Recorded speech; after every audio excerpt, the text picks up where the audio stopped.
At least put it low so they can't hear the static in case they have something in the background. Do you want me to put it on here? We can't do both. But it won't share. Yeah. Okay, Emily. Okay, wait. Let me, before you leave, how does that sound? Yeah. Are you sure you want this? What do you mean I want this? Yeah, you think there's a type of music that's like includes a static? Yeah, it's called TV static. TV static. Dude, what Wi-Fi you on? You're on secure. What happened? Do we have speaker notes? Speaker. Not really, because I was thinking you guys would go over there. Yeah, we're using this one, but you know, Alright, good luck. I put it back. Hopefully it doesn't go this much. It's whatever you guys have down here. What do I need speaker notes for? I just leave it all stuff here. Yeah, no, it's fine. What's good? What's good? I just leave this here for him to use if he wants. Yo. Alright, take care, Lance. See you, Lars. I'm gonna get off this. Or film. Okay, let me make sure that everything's good. Good to go.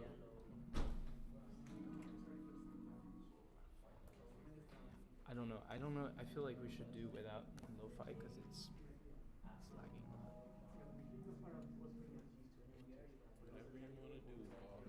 I don't know. Last sense is better, but it keeps misloading, you know.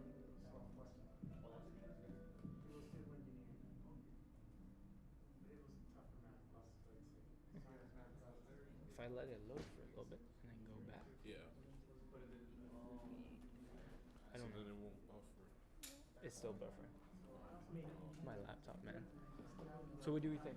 No lo-fi or yes lo-fi? Why don't you ask the people? Yeah, but they don't know it's buffering. Perception, you can. If we can keep it lo-fi, I feel like it's awkward. Yeah. It is better. I'll do it in a second. Let me give out an announcement that we'll be starting. How much time do you guys need? 5, 10 minutes? Should we good? Longer you want? Yeah. And also, can we start sending out the? Already sent it up. Oh, are we streaming already?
Casey is not a Java Knight. She would never. Yes, she is. Ready? Yeah. Oh, she knows. How are we doing with sound? Sound good? Let me switch on this side. Cool. It is. I did unmute, yes. All right, guys. Let's get started, right? Let's get into like who we are. Let's talk about some of the internship stuff that we have, some of the advice that we have to give to you guys. Applying to internships and like figuring it all out is a complicated process if you don't have like some guidance and you don't have some like good advice that you can follow. So let's get started. How's the sound for the lo-fi? Is this good? A little too loud? No, it's fine? Cool. Just let me know throughout. So let's start off with introducing our panelists, which, there you go. Starting off with Gabby, if you want to talk a little bit about yourself. Hi, everyone. Is it on? Can you hear me? Yeah. Okay. Hi, everyone. My name is Gabriel Sebastian. I'm currently a student here at FIU. I'm a sophomore. We'll be interning in Microsoft this summer as a Explore intern. So I'll be doing a bit of program management and software engineering. Some of my technical experience is I was an iOS instructor assistant last summer, so I got to teach young girls from 8th to 12th grade how to code. Cool. What's up? My name is Clement Bowe. I'm a senior for graduating this fall. I'll be interning at Lyft this summer. As far as my technical experience goes, I did an internship last fall at Amazon working in advertisement diagnostics, mainly working on the API, and a little bit of working on like deployments. That's it for me. Dope. Okay, and so that was Gabrielle, Clem, and then myself, I am Hermes Bonilla. I'm doing the same internship actually as Gabby. Different section of Microsoft. I'm doing cloud and AI. But it is the Explore program, which is partly program manager and partly mostly software engineering. So that's going to be really fun. That's going to be in Redmond. So really excited for that. And some of my background, I did a lot of research, and I'm doing a lot of research in AI. So I do have, I had a research internship last summer. This summer, more like the actual like industry. So that'll be really interesting. Definitely going to come back with some knowledge to let you guys know which one's better, which one I prefer. So far, money-wise, industry is looking better. But of course, it's important to be passionate about where you are. So with that being said, what's the big deal about internships? So how many of you guys considering internships? Yeah. And you should. That's a very important thing to do. As computer science, even if you're IT, even if you're not in the tech industry, internships are really important. Why? Because you want to be able to show, like for other job positions, you got some experience that's relevant to that field, right? So let me get some things about what you guys think are important about internships. So just piggybacking on what Herm said earlier is that you get experience in these internships that you otherwise will never get in school. Like you're never going to work in as big of a code base inside your classes as you will with a company that's been working on making this code for years, continuously changing it for customers and adding new features.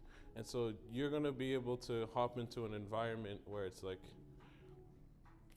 wow, this is the most code I've ever seen in my life. And it's like, wow, you just have to learn to explore and like figure out like what's going on.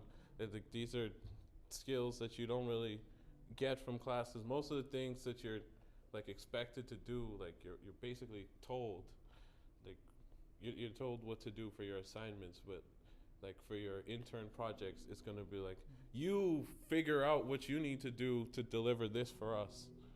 And it's like, and gaining like those skills to research and like invent solutions that are gonna go out to millions of people. You never will get that from class. So that's what I think the big deal is.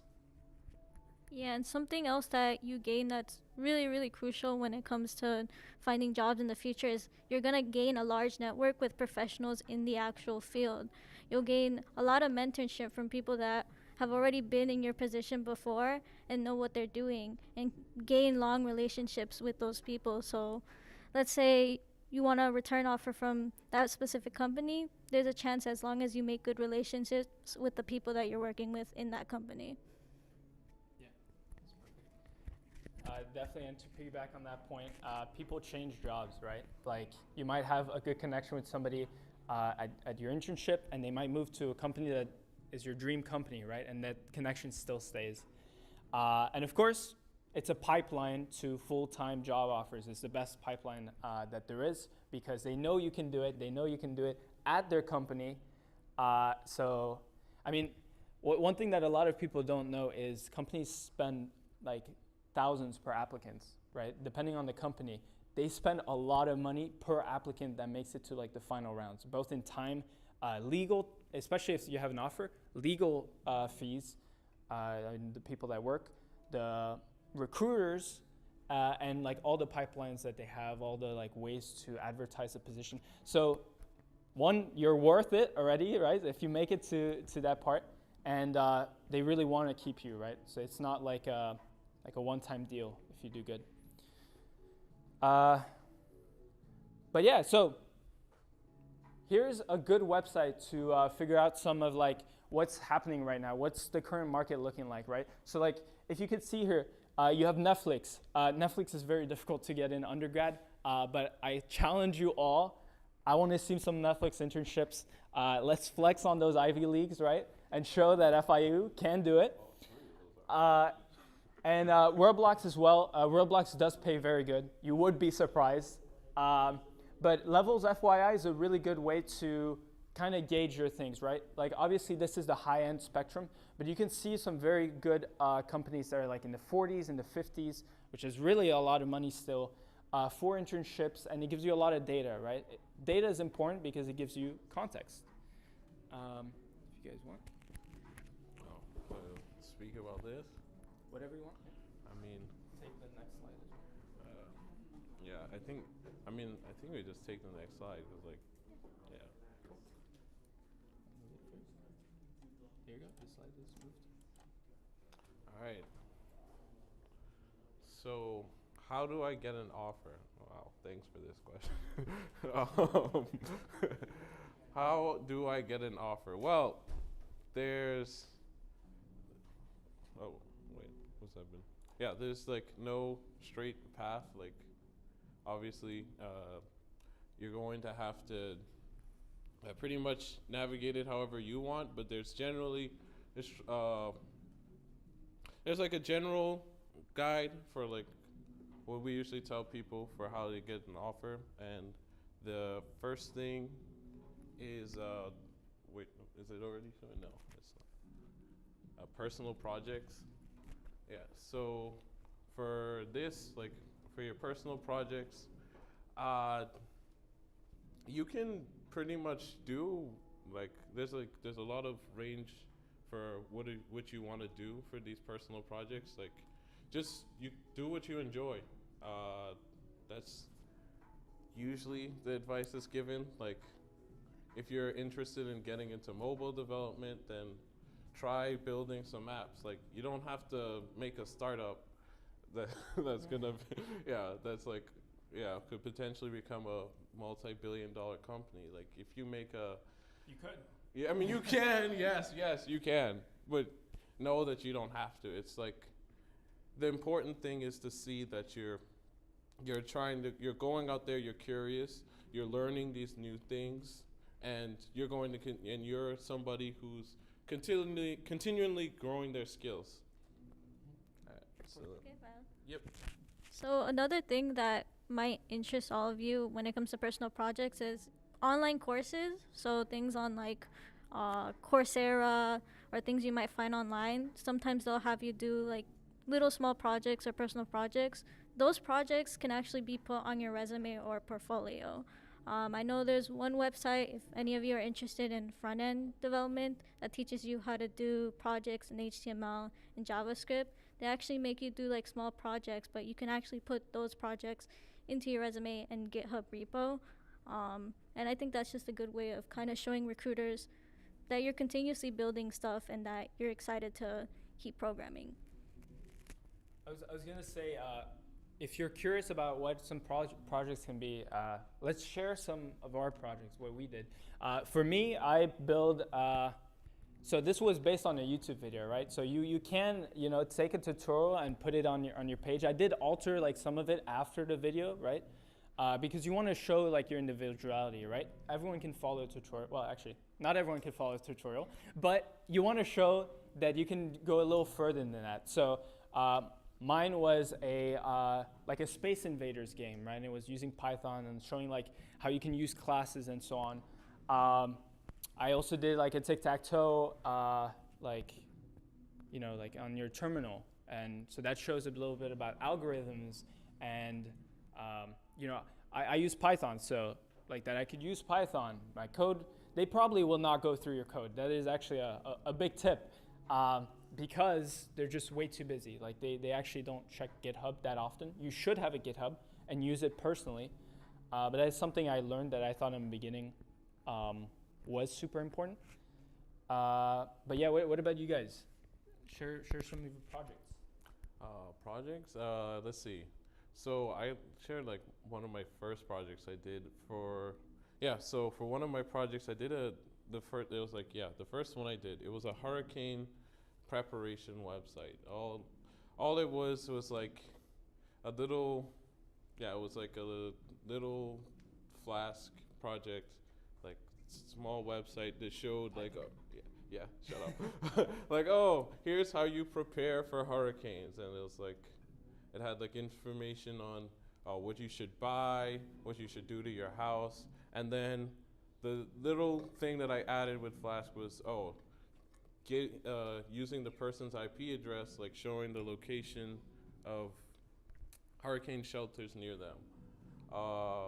Another one I did was where I made a site for people to report issues in like neighborhood infrastructure. So like, if a gate broke by the pool area or something, someone can like type and complain like, fix it. Yeah, and I think that's I'll let Gabby go. I think one project that I had a lot of fun making was a tic-tac-toe project that I made for my class, but I enhanced it a bit by trying to add a little bit of AI to it, so that way the player would be playing the CPU and it would be an unbeatable CPU. It didn't work fully. The last X that would show didn't display, but for the most part I got it to work, and it was just a really fun experience getting to learn more about AI and going further advanced than what I was learning in my class. So I'd consider that one personal project that I found really fun to do. One of my first projects, I actually built a iOS app that would help small Black-owned businesses be able to promote themselves. It was kind of a mock app. It didn't actually have much functionality. I was just learning how to code in Swift, and I wanted to get used to dragging stuff, making different views, and it was a pretty fun project. I got to work with 3 other people and got to learn about the whole process of making projects and stuff. You want to take this one? Leak code like this. Yeah, so the next thing you want to do after you have some projects on your resume to impress some recruiters, the next thing you want to do is leak code like there's no tomorrow, because that's what the technical interview is going to be all about. So if for you, those of you who don't know, like for the technical interview, you're usually assessed on your knowledge of data structures and algorithms, sometimes in an odd case, like they'll also ask you questions related to object-oriented programming in general, and then like some other, like, depending on if it's like a front-end interview or it may be AI, they might ask you like specific concepts related to what you're doing. So you're gonna want to be able to like answer these questions, right? So, well, at least for the for the data structures and algorithms questions, leak code is gonna be your home, like for at least like 3 to 4 months, depending on how far along you are. Yeah, so you usually start off with like there's plenty of ways to go about learning how to do these problems. One way I'd recommend is like, let's say you take on a topic like arrays, right? You start with the easy problems, like try for like 30 minutes. Usually when you do an easy problem, like if you didn't get it after 30 minutes, you probably don't know what to do. That's fine. You watch a YouTube video of somebody smarter doing the solution. I didn't mean to like, but Yeah, well, or that's they how you did do it, it, yeah. but they did it. But the point is, they know how to do it, and they know how to teach you the approach to it. And then, of course, you try it again until it's like you understand what the concept is. Also, try to do problems that are similar to that to make sure it's like, okay, I didn't just remember that specific problem. I understand how this approach works, right? And you pretty much do that like for like your basics, like your basic topics, like while you're doing your easy problems, and then progressively advance into mediums. You can add, once you get to there, it's like you can add maybe a little bit more time, because generally medium level questions they're either using more than one concept, or it's like they're using a concept maybe in a different way than you've seen before in your easies. So you're gonna want to give yourself more time, but it's still pretty much the same process. Like if you don't get it after a few minutes, like watch YouTube videos. The thing is now, as you get to more difficult questions, there are going to be less YouTube videos available for the specific problems.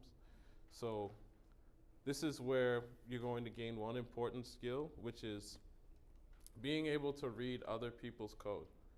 And so you need to be able to go into discussions, right? And I mean, some people, if you're fortunate, like they'll have a nice explanation of what they did. Others give you a blurb of like 1-letter variables and like 3 lines, and you have to like figure out everything that's going on. But the point is, you have to learn to read their code and understand why what they're doing is right, which is going to give you like the skill of being able to read and debug code very quickly, right? But yeah, you would just continue to repeat that process of until you do a good amount of topics, and then try to have practice interviews. Like there's mock interview websites where you can interview with a stranger. Personally, I prefer just mock interviewing with friends, because other people are, strangers are scary, but they are available. But like I said, you can also mock interview with friends, and it's so much more comfortable. But yeah, you just have them you can go into maybe Replit or something that allows you to use like a code editor at the same time, and then your friend holds up they're the ones that are going to be your interviewer. They read you the question, and you really try to simulate like having a mock interview, learning to ask them, hey, so what are the constraints for this problem? How much input can it take? Am I always going to be guaranteed these things? So it's like learning to, so you really learn how to ask the interviewer the right questions inside the technical interview, because during the interview, the interviewer, they might not give you all of the details that you need to start the problem, which is why, like, it's important to go beyond just practicing problems on LeetCode and actually having some mock interviewing experience, because it is slightly different depending on the person. Like some people find it harder to actually like interview with people versus doing just LeetCode and vice versa. Like I can't really tell you what you are until you you're just gonna figure it out. But yeah, I think I'll pass it to somebody else. I've been speaking for a while. No, and it's important, right? I want to take a step back, right? Some of you may not know what LeetCode is, right? It's important. We talk about these kind of terms, and we figure, like, to us, it's normal. It's like saying Google, right? Like, we have to do that, right? But if you don't know what LeetCode is, don't worry. I'm sure you picked up on the context clues. But it's a website just to practice coding questions. And these are kind of like the coding questions that you'll get in those interviews. Now, I did want to say, right, the panel, good thing about us being here is that you get to ask us questions. Be brave, go for it. We don't bite. I kind of want this to be a conversation, because I know that there's a lot of questions. I'm sure as you've been listening, there's some questions that pop up in your mind, right? We've been there, we've done it. Hopefully kind of successful. So, we're here for you guys. So any questions so far, please? What languages do you guys use for your interview? Okay, personally, I use Python. I use Java all day. It really depends on what you're comfortable with. I would choose either Java or Python as good like starting languages. They both have downsides and upsides. Java, I'll just say, like, Java is good because a lot of the programming classes here use Java, right? So it's acquainted to us. And you can do the same things that you can do in Java in Python, like obviously not syntax-wise. And like I use Python, one, because I started with Python, so it was like my language of comfort. But it's also because personally I think it's a little easier. There's less code to write, so I can focus more on getting the idea, getting the problem solved. And it's also easier to understand, like, for the recruiter. Like, obviously, they'll probably know what language you're working with. But, well, actually, funny story. I hope I'm not boring you, but funny story. In my interview for Explore, the guy that was interviewing me didn't know Python. Mine didn't either. Yeah, exactly. So it depends on which positions you're doing, which programs you're doing. But because, like with Python, because it's pretty legible, it's based to be kind of like English, he was able to understand it. So Java's English. he uses Java, which, like I said, is a perfectly good language to use in, and she codes in Python. Yeah. Can I ask something quick? Please, yes. If your interviewer doesn't know the language, is it like better to tell them, I can do it in this language maybe, or to learn it? It depends. I would go with, well, if you, yeah. No, yeah, go with what you're most comfortable with. Nah, just go with what you're most. Yeah. Yeah. Well, if you can't choose, and you're at the same level of strength in both of them, that depends on your strategy. You might have a bit of an advantage actually going with the language that they don't know, right? Because then they can't really like correct you, or you might be nervous, and like that happened to me with my interview. I made a mistake. It was like a for loop, or no, it was something that required a bit more words, but I misspelled one, or like I switched both words, And we were both looking at that like, what's that error like? We were going through it. I was like, well, usually I would pull up Google right now and like figure this out, right? Or like going through it, it was a very like genuine interview, which is something that you want to do, right? The advantage was they weren't able to say like, yo, that's like you just switched the words, and it makes you look worse. So I hope I answered your questions. Good, please. So what is the minimum amount of projects you think is like the best way to go into it? Like, is it like 3, 2? Yeah, You wanna answer if that? you guys want to answer. No, Yeah. no, you got this, guy. I can answer. Well, you would most likely want to have a project that, one, you can actively talk about. It's better to have a project that really shows what your role was in it, because sometimes in the behavioral part of the interview, they'll ask you, okay, so you did XYZ project. What did you do? What was the experience like? So put projects that you can actively talk about, what technologies you used, why you built that project. That way they show that, okay, this person, they put in a lot of work in this project. I think they will be a good asset to our company. Yeah, that's an awesome answer actually. I totally agree. To put a number to it, between 2 to 3, I think is really good. It like the reason that the number matters really is for your resume, right? So if we imagine your resume is here, you want to have the project section. I think 2 is a good amount. You just fill that, work on 2 really good projects, talk about it well in your resume, and that should be good. Now, if you want to fill up, but you have maybe less like experience, like you've never had an internship, then you want to be more project heavy, right? So 3, maybe even 4, depends on what you're doing, but I think 2 to 3 is a good happy medium. Please.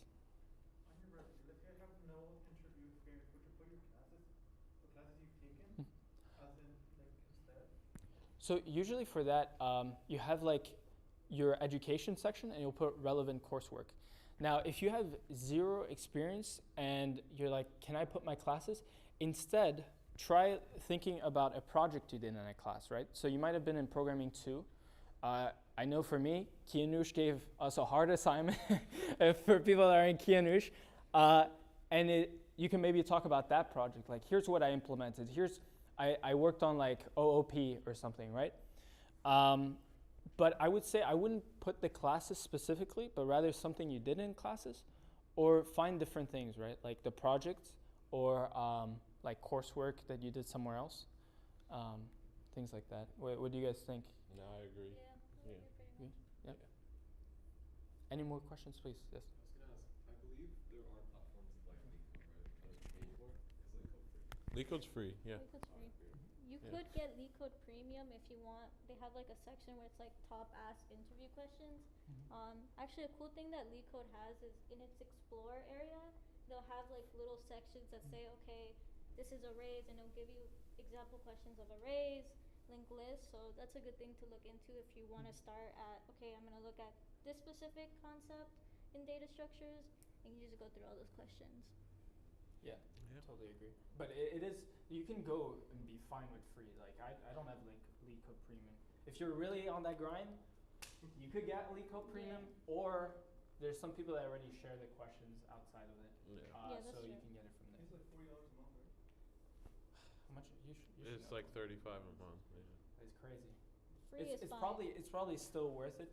Well, I don't know, like worth it, but practicing your LeetCode is important. So if you're gonna put it in anything, then Another free one I think is HackerRank, because I know some companies use that one. very good as well. Yeah. That's a good point. Oh wait, no. I was just gonna make a quick comment. If you want to get LeetCode Premium, you should probably get the year-long subscription. It's way cheaper. Do you know how much it is then? I think it's like under 120 or something, but if you compare that to like 30 per month, that's a lot. Yeah. Yeah. You can skip me for now. No, don't worry. Damn. We'll have more That's opportunities. my bad. Yeah. Actually, it's for you. You say you had a fall internship, right? Did you take a semester off, or like do you do online both? I took 2 classes online during the B part of fall. Is it B? Yeah, last 6 weeks. Can you find like CS classes online here? Yeah. Yeah, but do you recommend it? That's the question. I mean, not like I don't. Yeah, I guess in general, I don't really recommend taking classes while doing an internship. It gets really bad. Wait, oh, you remember your question? Yeah. So, what would you say following like the CS track? When would be a good time to start applying for internships? Like, what classes do you Now. recommend taking first? Yeah. At any time. Right now. Any time that you can, yeah. Google just started. I believe it's Google starting, or they already started taking applications for next Next summer? summer. Yeah, like So as soon as you. possible. Yeah, so you don't want to like wait till you're ready. Yeah. Yeah. Yeah. But fall is really good for summer. That's like the prime time to apply Yeah. for like the summer that's coming after fall. It might seem early, but it's actually like apply there if you can. And then if you miss it, they still have in the spring. Yeah, but I think that doesn't really answer the question though. In terms of the class track, like after programming one, honestly, because you can start after like because you can start learning about data structures and algorithms after you learn like the basics. Like you don't have to wait till programming two to start learning about data structures with whoever professor. Like, yeah. Even after programming one, Yeah, that's what you just said. Yeah. yeah, no, even before, I mean, Oh, before? because I just started. I was taking not in programming. programming one, yeah, and I did the research internship, so you just like learn on YouTube, you know. Yeah. Or you could do that. But, Yeah. What internship did you take on fall? Oh, Amazon. Yeah. yeah, just quick. Like, around how much time did it actually consume, like, these internships? Like, you were balancing school and work at the same time. So I would work from, let's say like 8 on an average day from like 8 to 6 or 7, and then yeah, and then take like an hour or 2 break, and then do classwork. So yeah. I want to hear from this side. No questions yet. Don't feel pressure, but I don't know what I don't know. you don't know what you. I have the same thing, but Wait, that's why it's a conversation. So raise your hand anytime. wait, Juliana, did you have your hand up before? No. Okay. Hmm?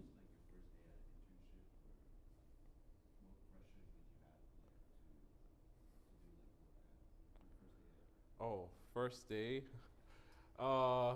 First day I was panicking because my manager didn't contact me like, and it was already afternoon. I was like, can he does he like can they still pull the job away from me?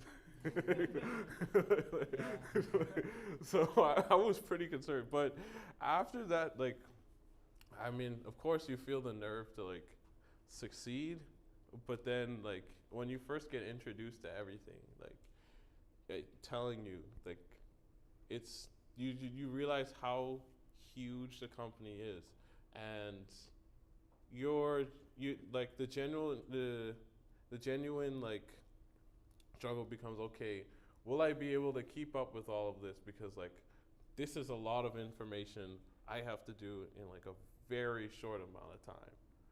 So yeah, that was definitely like the thing that I felt like going into like my first day.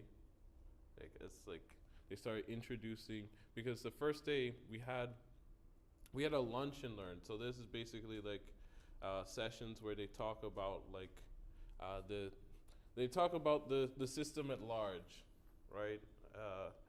And so for me, that was like learning about like Amazon advertising. Like I wouldn't even say like the entire thing. It was just as it relates to what my team and what our sister team did. And man, I just remember scratching my head like, okay, if I get one sentence out of this, I'll be happy. Like, and you know, oh, what? Oh, yeah. If you could tell yourself anything from when you were starting to what you know now, what would you like change, tell yourself? I would tell myself to be as honest as possible with my team about like how I'm feeling about like all of the information that I'm getting hit with. Like, it's better to be like vulnerable and let them know that you're struggling than pretending that you're doing just fine. like ask questions the moment that you feel like something did not click, because you won't get that chance again. Oh, yeah. Did you have a product manager for your team? I did. And where do you think you went wrong, or where they went wrong, if you felt like you weren't communicating enough to your team members? Or do you think that was more like intrinsic?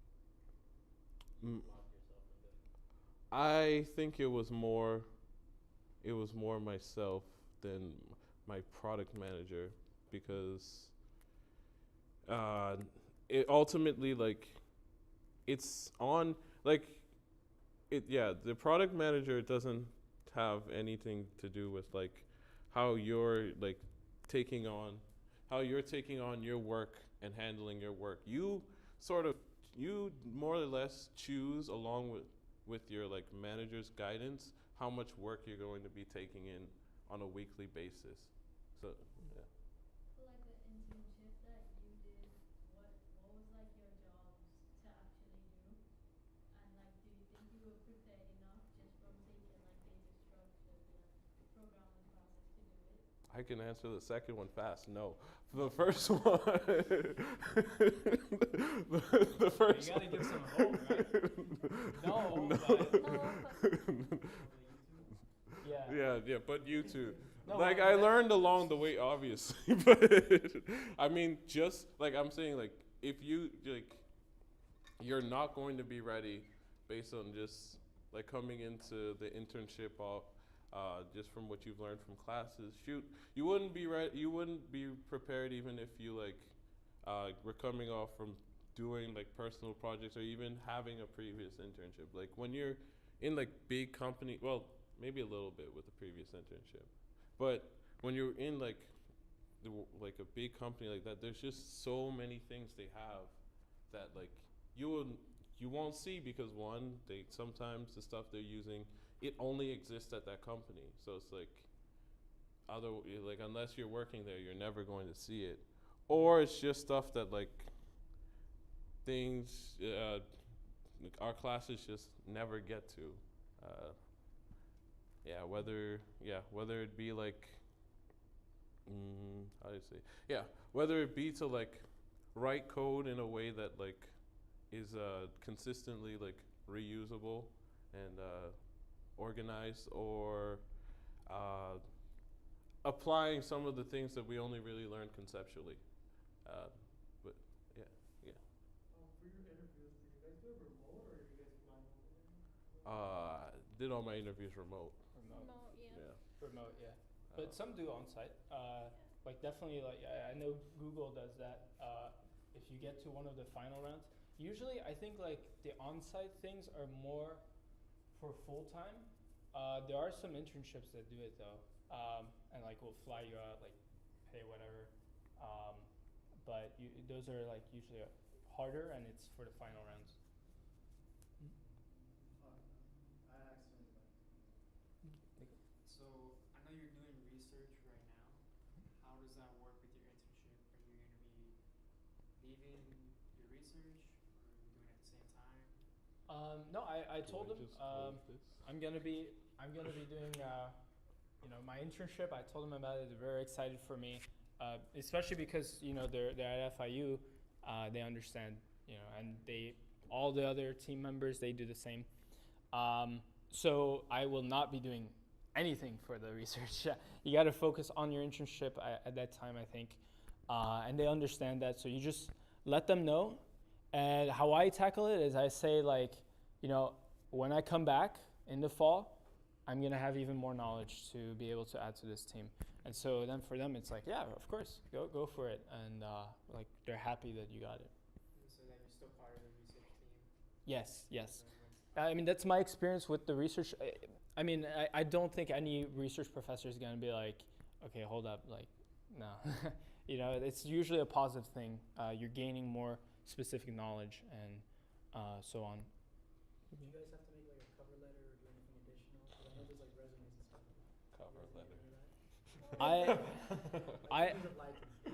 stuff. Personally, I never did a cover letter. I don't like the idea of a cover letter. It makes no sense to me. Like, why am I doing a resume of my resume like, so that you can read that. Like, just read my resume. That's a personal thing though. I know some jobs, I think in Europe, usually that's like assumed to be in the US. Some people really prefer it. I think for big companies, they care less. But it's kind of like a company to company thing. I don't know, Gabby, do you have anything?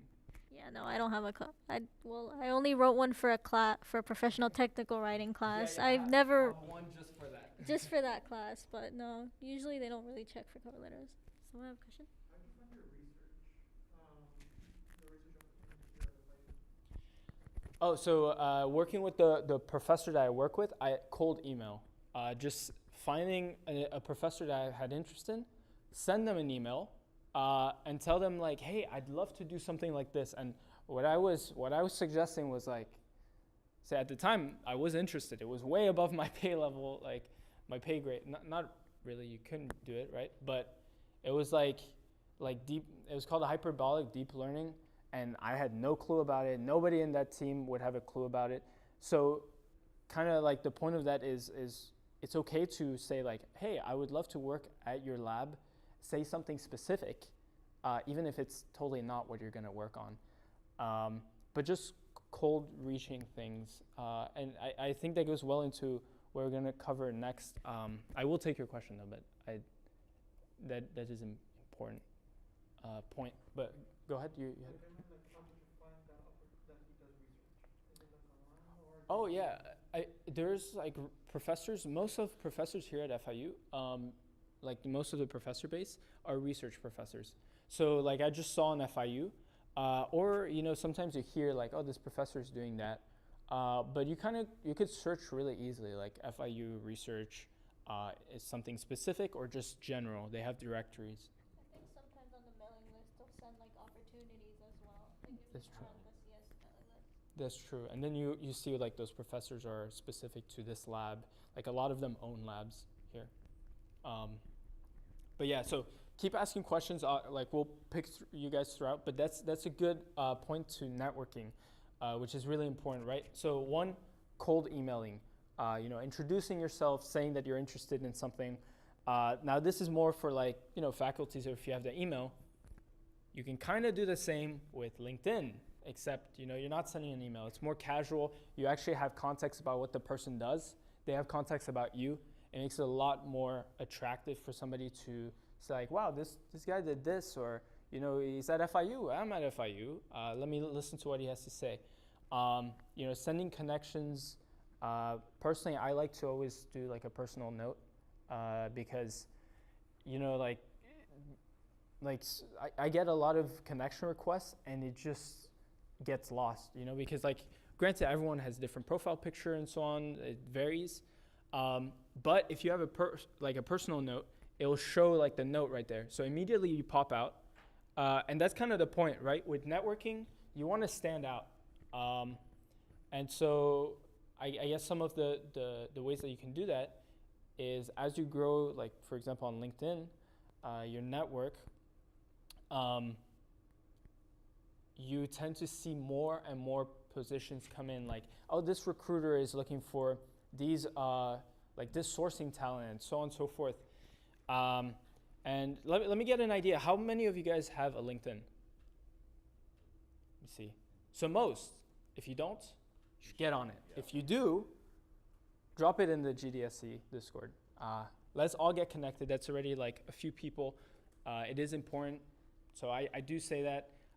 Build your network as you go on. And networks don't only have to be like super professional people. It's like professors and stuff. It can be your friends. It can be the people you meet in your class. Be like, yo, you have a LinkedIn. I know it sounds weird to say, but it's like saying you have an Instagram. It's just, it is important. It's super important. Like networking is, how I view it is it's one of the most important skills that you can gain for jobs, right? Not because of like nepotism or something, connections. I mean, granted, there are some people that do that, but the benefit of connections is knowing that there's certain opportunities out there. If I didn't know that there was like this Explore internship at Microsoft, I wouldn't even have been able to apply, right? Like, how many of you guys have trouble finding what to apply. Right? Yeah, we all have that. I've had that. That's why LinkedIn is so good, because you find exactly who's looking for what, and sometimes just share and like interact. Please go ahead. If you guys have more to say, and we have a question. Did you find your internship on LinkedIn? Did you ever like apply to anything through there? I have personally, yeah, I have my specific internship. I just knew people that had done it. You know, so in that sense, it's networking. So they were able to say like, hey, in the interview, there's actually, like for this Microsoft one, I sent it to Gabby too, Yeah. so obviously it was good. There's a repository that talks about the questions that they might ask. And so it gives you an idea of what to study, right? Like data structure wise and behavioral wise, right? Because behavioral is an important part. And like knowing that there's a website called Glassdoor, if you guys have heard of that, Glassdoor, so like glassdoor.com. Sorry, glassdoor.com. There you can like search up a specific internship position that you might be applying for, you have an interview for, and get some an idea like the questions that they ask, right? And so what about you guys? Ever applied through LinkedIn? Oh, yeah. Yeah, no, it was pretty much the same experience for me in terms of Microsoft. Initially, I was kind of skeptical about applying because I felt like I wasn't personally ready. But a friend of mine was like, just do it. You never know. And I ended up getting it. But networking is something really, really important because that's how you'll find these opportunities. Being a part of GDSC as well, like, had I not been a part of this club and met the people and the connections I made, I wouldn't have known that there was freshman and sophomore internships from big tech companies like Meta or Microsoft. And through there, I got to be able to apply and kind of get more experience on what the interview process is like, and also just doing mock interviews as well. Just like Herm said, having a network of friends that you can practice these lead code questions, practice behavioral questions is super, super important because you prepare yourself even more for that interview and you feel more confident in yourself because practice makes perfect, honestly, and the more you keep doing it, the more confident you'll be and higher chances the recruiter will like you and you'll get that internship. That's well said. Clem, you never applied on LinkedIn? No, I just sort of always get called up, you know. I'm kidding, no. Just But like casual, you know, hire. No, but all mine have also been through LinkedIn. Oh, who had a hand up? But I forgot, so let me go. Don't worry, just go. Yeah? Wait. So Yeah, you were saying? Oh, I guess, okay, yeah. Well, so just going in a bit more with the networking, like just to highlight that, like going back to making connections with like the people among you, is that like all of you, as you're applying and everything, like you're going to get jobs, you're going to know people who got jobs, you're going to know people who are applying for jobs who at places where you know people who got jobs and so on, like, you know, that's how a network works. Like the one benefit that comes with that is like you either know, you could possibly know somebody who got the job, who's working at the place you're applying for, or somebody who recently interviewed there. And so like you'll be able to, by networking, you'll be able to ask them questions about, hey, so like what was the first round interview like? How difficult were the questions they were asking you? How much time did they give you? What did it seem like the interviewer was looking for? Like you get to be able to ask them about whether it's the interview experience they had, or about questions like maybe, oh, how much, if this is, hopefully this is probably someone like that's more like your friend.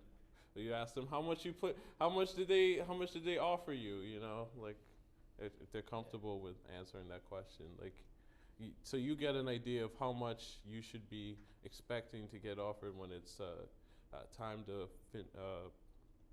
once you pass that interview, like so you don't get lowballed or something. Once you actually get the job, being able to talk to them and ask them questions about, hey, like, what are the good resources, like, in the company? Is that my phone? That is my phone. But See, that's another recruiter calling right now. Which yeah. actually does happen. Like once you're actually in the industry, or so I've heard, because none of us are there. Like, no, you do get emailed. Yeah, like every now, like I'd say about a month ago, I got emailed by what's that company called? Not Pinterest. Notion? No, it starts with a P. It's like Snapchat. no. He gets so many he doesn't even remember. Oh my god. That's but yeah, the point is like they'll send you like an invitation to apply. Sometimes they'll give you like a referral code. Oh, going back again, another thing that you get, another benefit that comes with like networking with people is getting referrals from them. Usually it's like someone you know pretty well, or like someone who respects you. But like, yeah, you can, let's say you're applying for a job that you know somebody already has. You can contact them and say, hey, you know, I'm applying for this job. I'd really like for you to give me a referral. And they get money for it, like depending on the company. Yeah, so it's a win-win for them. It's like they'll get a bonus and you get a job. So if you get hired. Yeah, if you get hired, but it does like them giving you that referral does put you further ahead of somebody who doesn't have one. Yeah. You said once you're in the industry, you get email offers and like people reach out. Mm-hmm. Do you know exactly how they find you once you're in the industry? One, through LinkedIn, because you become as you get more experience, you're gonna become a more relevant search for them. Like hey, this is this guy is a really good, talented developer. They know this skill for this job position. Like you should contact them. Like they'll be searching for you like that, and so they'll contact you through email, or maybe you previously applied and they saw your name in like the applicant database, and they look you up again. It's like, oh wow, like this person came a long way since they applied with their freshman resume. Maybe I should contact them this go around. And it usually happens like that. Oh wait, you can't sign up for it. Yeah. Can you even get referrals for internships? Yes, you can. Yeah. If from other interns or like full-time employees there, or Both. Okay. Yeah. And I was gonna ask, for your, any of you guys started applying for full-time positions yet, or are you still applying for? Not yet. Not yet. Not yet. Okay, because I was gonna ask if there's anything that they look for full-timers instead of interns, and Oh. if not that, then what exactly should I not like be too worried about making sure that they know that I know, like you know what I'm trying to say? Like what shouldn't I focus too hard on trying to learn, but it's actually something that they don't care about at all at the interview? Like you guys know anything about that? Okay. So I mean, for full time, I'll tell you right now, for the difference between full time and like intern, like what they're expecting as far as skills, doesn't change that much. Like they're still expecting generally the same fundamental skills that you that you needed to have as an intern, but just those fundamentals need to be stronger than the interns. Like they're expecting you to know some more than somebody who's like still a college student. And then what was the other part of that question? I'm sorry, I forgot. It was like if there's anything like I think I need to know and I focus too hard on knowing it, like let's say a specific data structure and it's actually they don't care about that. Is there things? Okay, so for specific like not necessarily data structure, just like anything. Like, I'm trying to Depends on the show them that company. I'm like yeah, that really depends. Like you never like really know. Yeah, you can't really determine that, because you could spend all your time like only specifically working on like I'm gonna just spend my time just working on front end development, and then for the job they throw you in the back end, and it's like, oh, I don't know any of this, but you're just gonna have to learn. But if you have the fundamental like skills of like knowing your data structures and like understanding like programming languages, then yeah, you'll be fine. Well, what are some type of behavioral questions they ask? Type of behavioral questions. So yeah, there are a lot. There's I'll start with the easiest one, the STAR questions. Yeah, so they'll ask you these questions that that they're generally okay. So these type of questions, they'll be like, oh, tell me about a time you had to complete like a difficult task, and for this type of question, you would use what's called like the STAR method. So situation, task, action, result. So situation, usually you mention like an experience, like you build out the scenario to the person so they understand like, okay, we had this, and this going on, and this happened, and then the task is like, oh, what you had to do to fix it. Well, no, the task is what you need to do.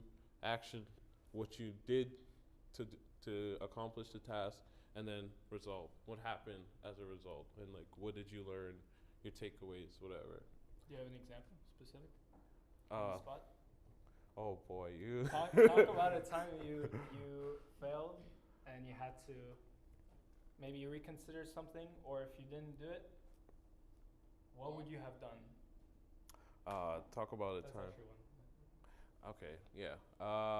You can make one up too. Yeah, I mean, I probably won't, but so okay. There was one like, tell me about a project that you had initially started and then.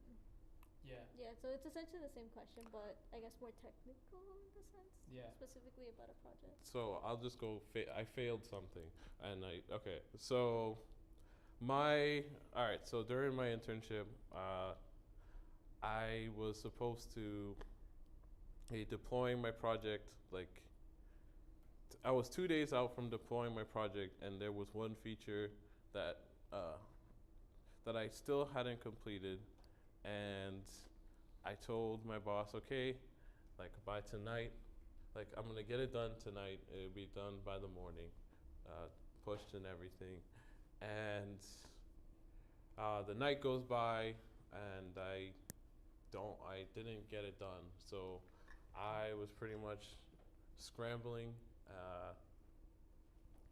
I stayed up that entire night. I didn't know what was wrong.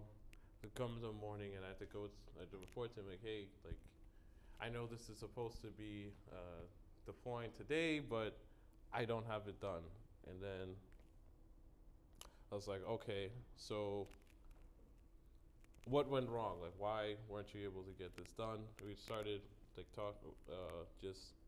we started talking about like what I could have done from the beginning of the sprint up until now.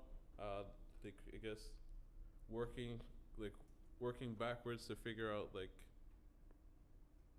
where in my my task management, like, did I go wrong to think like, oh, I could get all of this done in this amount of time, and what to do and like an immediate action plan for what to do going forward. So the first thing we decided was like, I had to go tell my product manager that I can't get this done by the end of the day. That was a Friday, so unfortunately, like, we had to delay until Monday.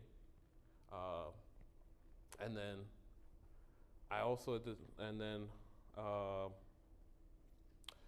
had to lay out like a full like base plan on how I'm going to get the rest of my features done over the week, like the rest of my feature done over the weekend. So I did that. And then I worked through it over the weekend, and I got it done on Monday. And so, what I learned from this experience was that I need to learn how to properly break down my tasks and make sure that I completely understand like what's required, what I need to make sure is done from the previous one before I move on. So yeah, There you that's, go. yeah. Okay. Like about the behavioral questions. So if they ask you like a vague, what tells the time you failed, they'll want you to like allegorize it to like a technical situation that you were in. Like, Yeah, could be technical, could be non-technical. Sometimes they'll even say that they'll be like, can be technical, can be non-technical. Yeah. You just gotta show how you solve it. And you could be quick on your feet, right? Like just think about something. Just make sure, this is really important.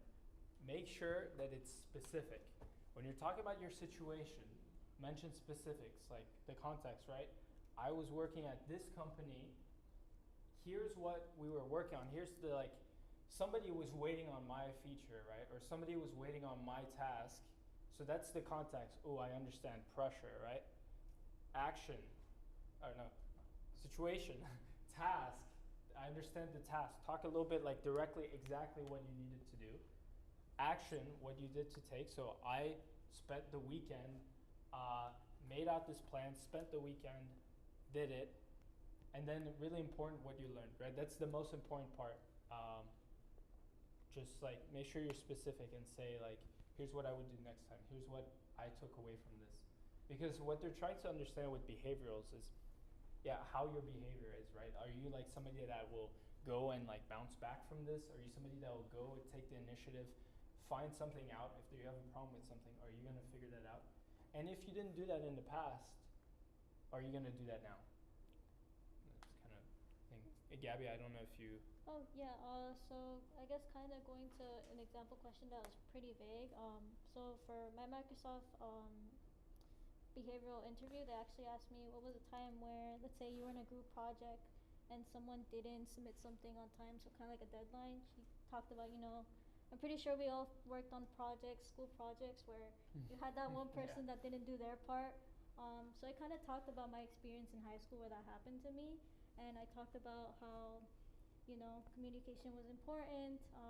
Again, like what Herm said, what I learned from it, be really specific. It might have been something from high school, but in the end, she understood it, and we were able to relate through that. She was like, oh, I remember high school. I remember going through something like that.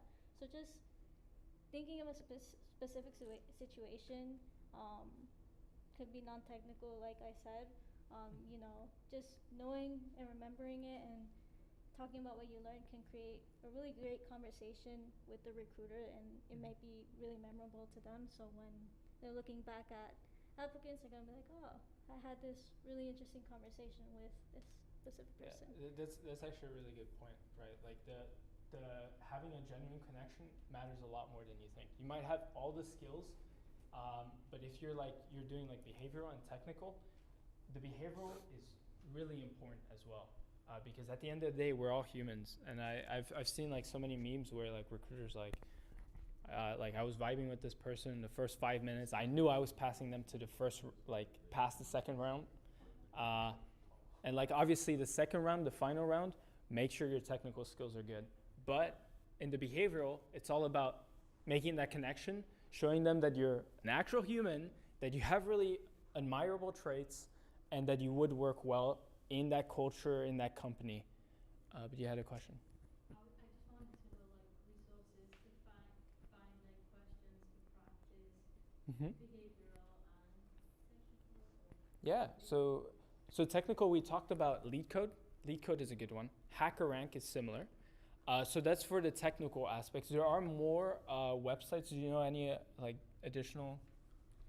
For technical. For technical, LeetCode. Let's see. We said LeetCode. We said how HackerRank. If you want to pay money, there's Algo Expert. Code Chef. Oh. There's Code Signal. There's Code Signal's good. Coding Bat. There's Coding Bat Coding for Bat. There's. That should be good enough. Yeah. I think for technicals, really like HackerRank or LeetCode will cover you. Now behaviorals. You guys, Behavioral. Sometimes something that I actually found out recently was Reddit sometimes will have little communities that will actually give you what technical questions they got from a specific company or even behavioral. I would search for, I believe like there was like software engineering one, so have to look into it. But I've seen a lot of people tell me about it and say that that was a really useful resource for them when it came to applying to different internships and full-time jobs. That's true. Yeah, and on that Discord as well, right? Like careers, I think there's CS careers. It's like a giant. That one is good both for technical and behavioral, right?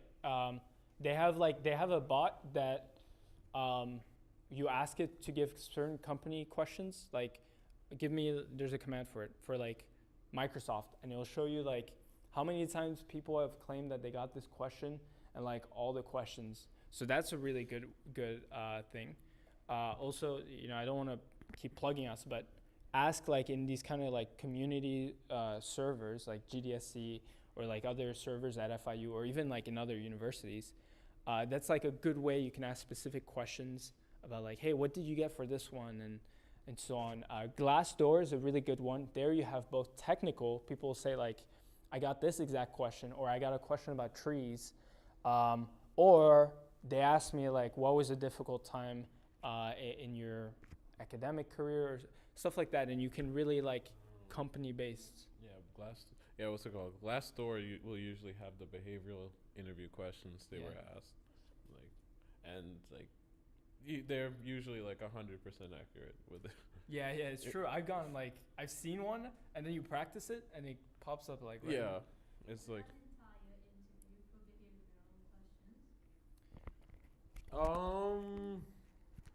They just kind of mix it up. I think they just have a doc that they're like, I'll take this one. Yeah, it really depends on your interview. Yeah. I had a comment and a question. All right. So my comment was for the behavioral questions, I say don't overthink it. I think it's the same goal that every company has for part-timers, seasonals, full-timers, whatever. They want to see how you behave in their environment, and they want to see how well you know yourself and how well you can handle problems.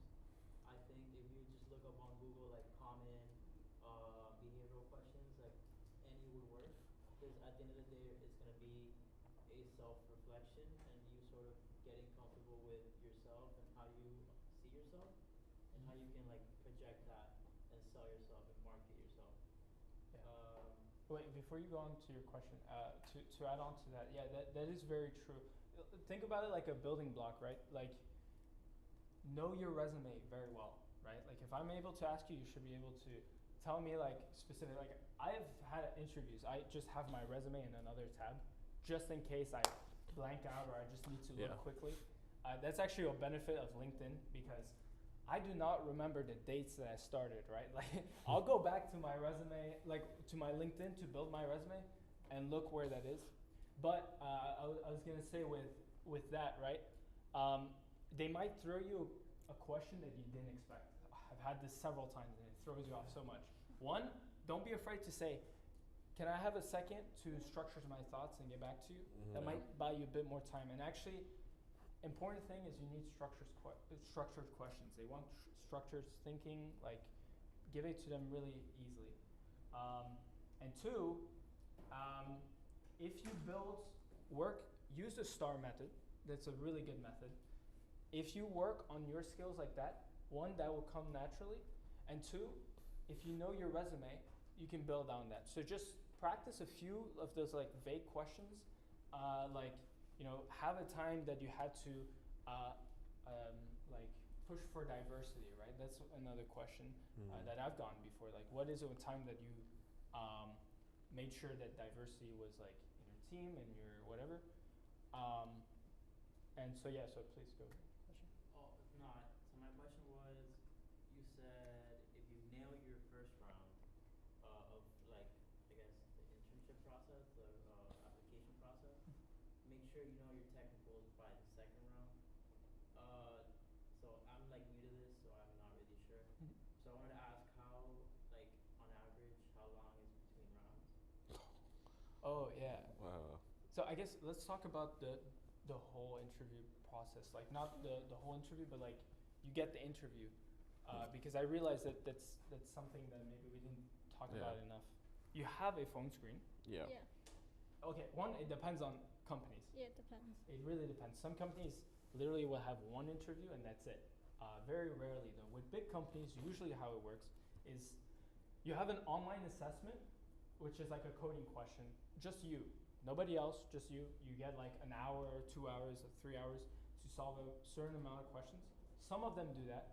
Or they'll give you the phone screening, which is where you just literally talk to one of the recruiters on the phone or on like Zoom or whatever.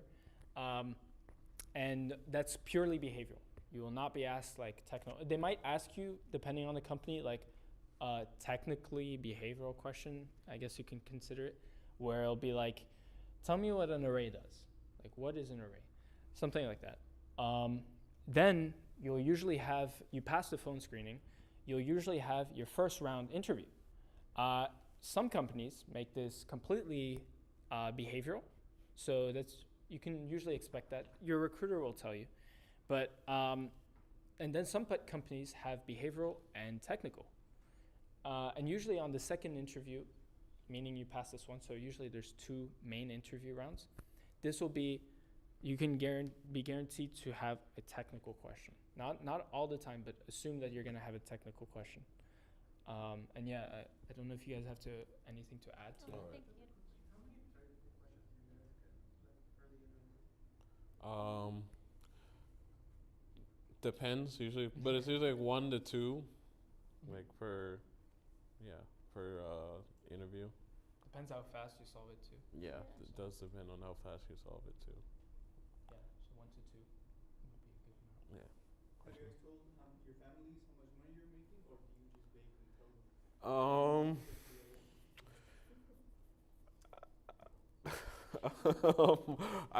I mean, I You guess. tell them half, just so they don't make you pay for it.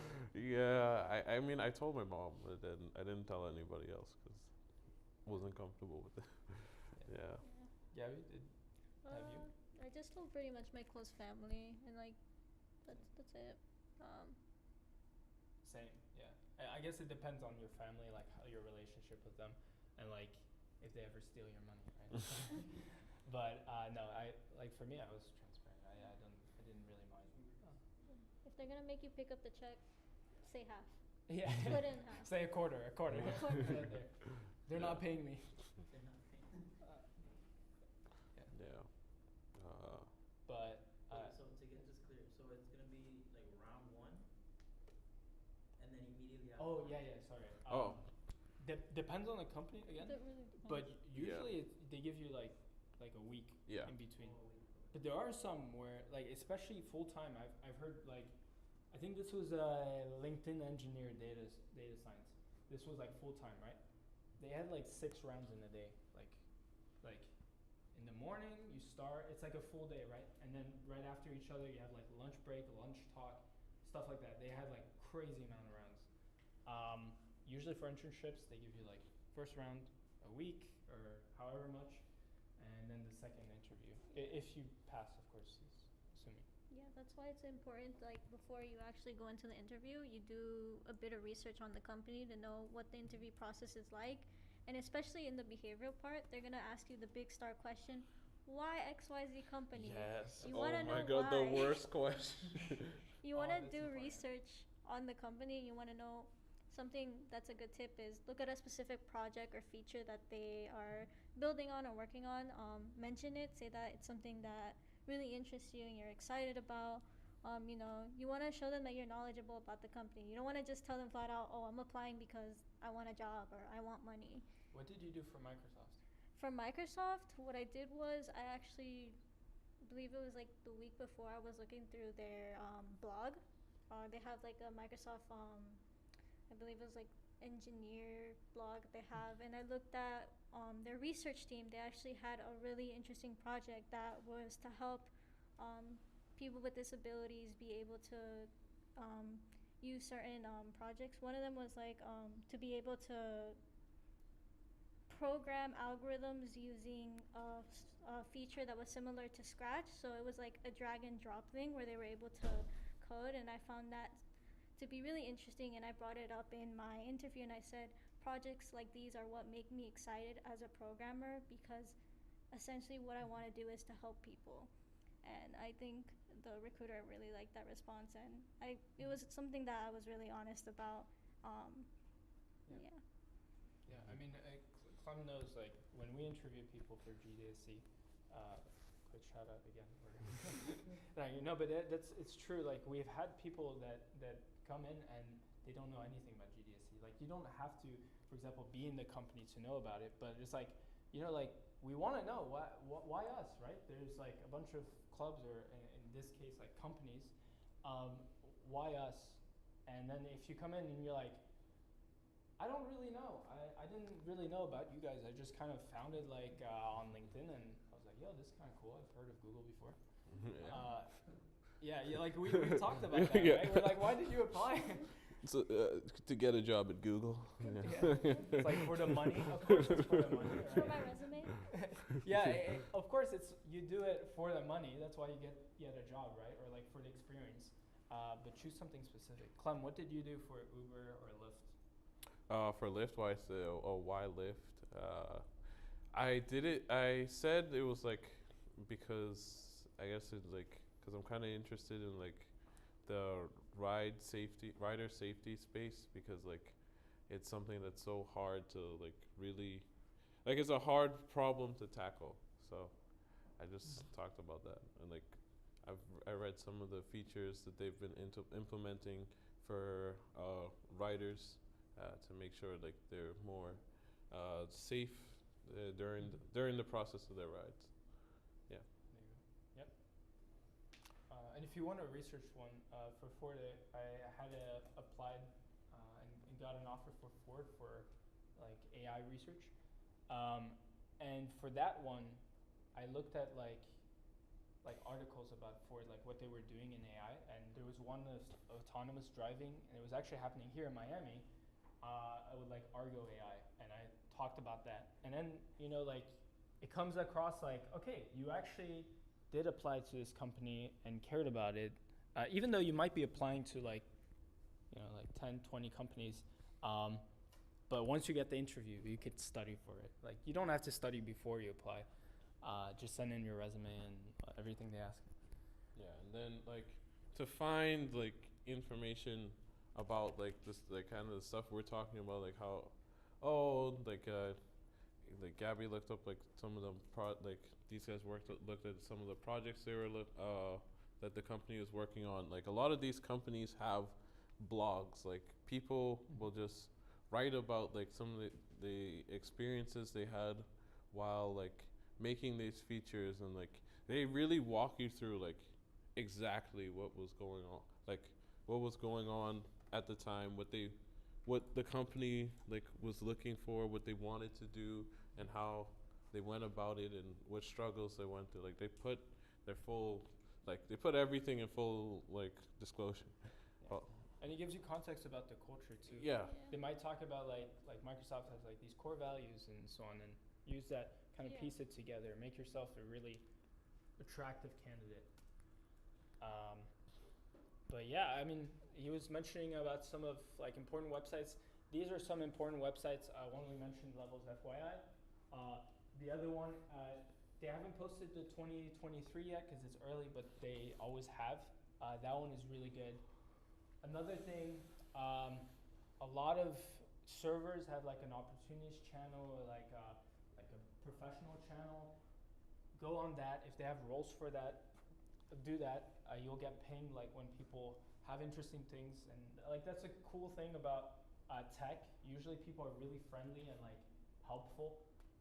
They want others to succeed. Like, just because we got our internships, we're not going to be like, okay, we're not going to help out, And maybe that's just personality wise, but there's a lot of people like that. That's an awesome way to find internships. Any questions before we wrap everything up, and you guys final comments, please? Yes. You can go, John. One of the questions, I'm not sure if we covered it. Should we consider unpaid internships? What do you guys think? Let's go one by one. Gabby, you can go first. Unpaid internships. What are your thoughts on Unpaid internships? that? I'd say. I'd say let's say you've tried to apply to any place possible that could give you money, but you know, you didn't hear back and you come across an opportunity that's unpaid, I think it's still worth trying because you still get that experience.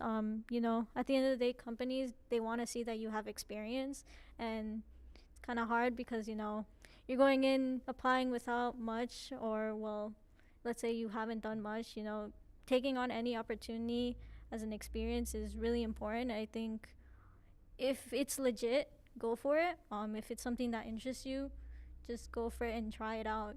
The most you can get out of it is something on your resume. Yes, you should still try.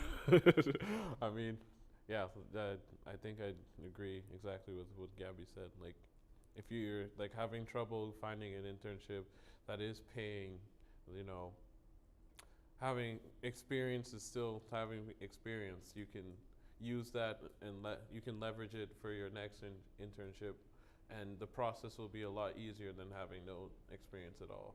So that's all I got. Good point. No.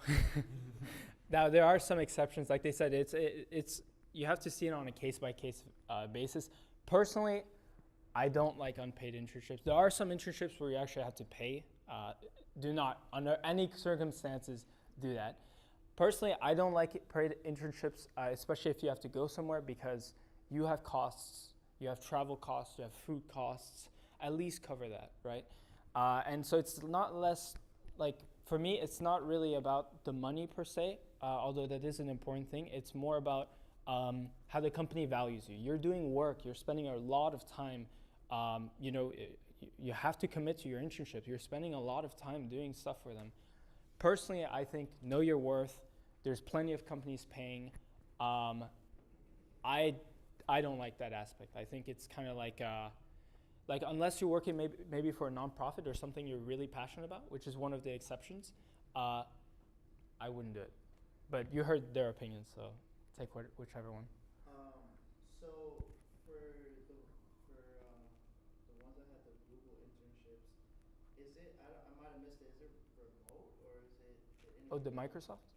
Microsoft, sorry, yeah, Microsoft, is it remote or was it interview remote? Oh, the interview was remote. We're going to Redmond in the summer, so Seattle. Yeah. So it's in person. Now things are opening up again. A lot of companies are going in person. Some people prefer remote, and there's a lot of options for that too. How long is it actually? 12 weeks? 12 weeks. 12 weeks. Yeah, 12 Half weeks. of it's like for our specific program, which is the Explore program, half of it's program management, and then the majority is going to be like software engineering. So. And then they cover like transportation and all that stuff? Yeah, they give a stipend for transportation when you're there.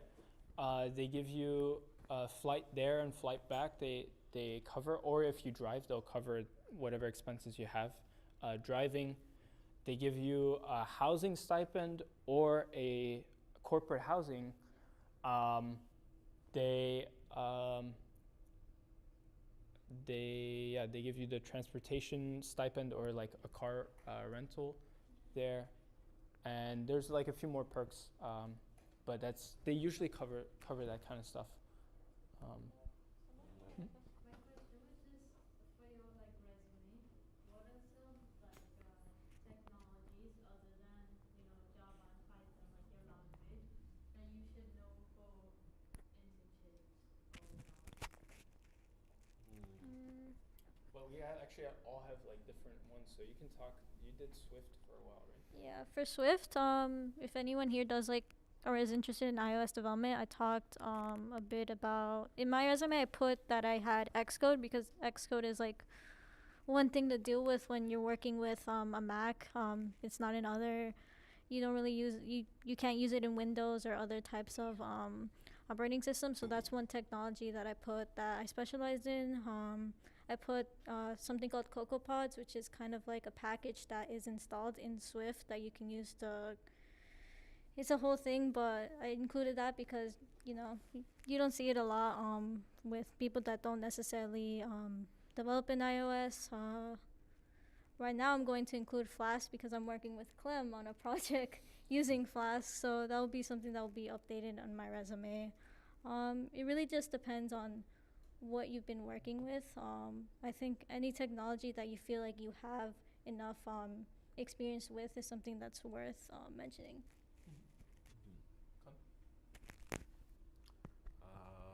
Man, that was a good answer. I mean, as far as which you should like, okay, as far as like languages you should know, is that the? Like, you know how What did people you? have stuff other than their language, like Mm-hmm. Java, Python, they have like SQL and they have like other things like that. Yeah. What should you have like as a base case? As like a base, okay. All right. That let's see. I'll just pretend like this is like for, I don't know, web development or something. They'd be like, okay, you should definitely know. Yeah. Okay. We'll say you should definitely know like JavaScript or yeah, and then like one of the many like different ways to like do the front end, and then know some back-end language. You could use like JavaScript for both the front end and the back end. You could use a different language for the back end. It's entirely up to you. Yeah, and then use one of the many back-end frameworks that are available, or use the cloud, or use like cloud technologies. They have things you can use to build out like websites. Then you can use one. You could choose like one type of database. It could be a SQL database. It could be a NoSQL database like MongoDB or something. But yeah, just one is fine. One is fine, and then like knowing the differences between what you're using versus the others that are out there, and then yeah, really there could be like almost any amount of tools. Yeah. Just a question: did you guys put Git and GitHub? Because I put it in mine. Because I Yeah, think I that's did. what I put still Git. gets- Yeah, put Git Git and GitHub. Yeah, I did both. You did both. Yeah. Yeah. I mean, Git implies. I that mean, you know Git. GitHub Well, is I know like it it's does. just like a website. It's a website. Yeah. But what you're using is Git though. Yeah, well, that's the important part. But knowing how to use GitHub is important as well, because it's an application of that, right? Some companies might use GitLab, right? And if you know GitLab, A commit's still a commit, bro. yeah, that's true. I guess you could argue that, but I mean, for me, I put it. Doesn't really hurt. But yeah, so I hope that answered it. We're gonna still stick around, right? So if you have questions, don't worry. I just want to wrap up everything. One, stay connected with us. If you haven't been on our server yet, please do. It's a great place. Like I said, we do have an opportunities channel, so hit that up. If you haven't dropped your LinkedIn there yet, drop it now. If you haven't made a LinkedIn, make it. And when we were talking a little bit about the skills, right? We do have communities that specialize on specific skills. Android development right now, so like mobile development, web development, interview training for all the leak code, all the technical things we talked about. It's hard to get in. Let us help you. We have people that have been through the entire thing, and we just try to build like a pipeline, right, to get you to pass all these interviews. So yeah, just check us out. Stay in touch. We'll be around here. Put some lo-fi on, and thanks for coming, guys. Thank you. Thank you.